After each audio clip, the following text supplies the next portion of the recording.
मला तुला काहीतरी विचारायचं होतं. हा, एक मिनिट. हा, विचार. तुला आपल्या ध्वजाच्या रंगांचे अर्थ माहिती आहेत का? हो, ध्वजाच्या रंगांचे अर्थ माहिती आहेत.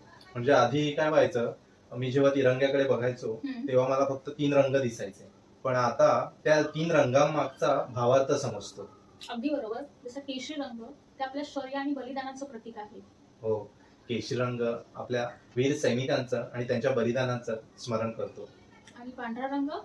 पांढरा रंग सत्य, शांती, अहिंसा ही जी महात्मा गांधीजींचं तत्वज्ञान आहे त्याचं प्रतीक आहे.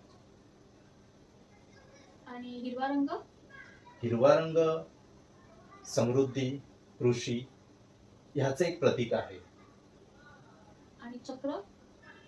चक्र सतत पुढे जाण्याचा, प्रगतीचा ते एक प्रतीक आहे. आपल्या ध्वजातील रंग आपल्याला खूप काही शिकवून जातात.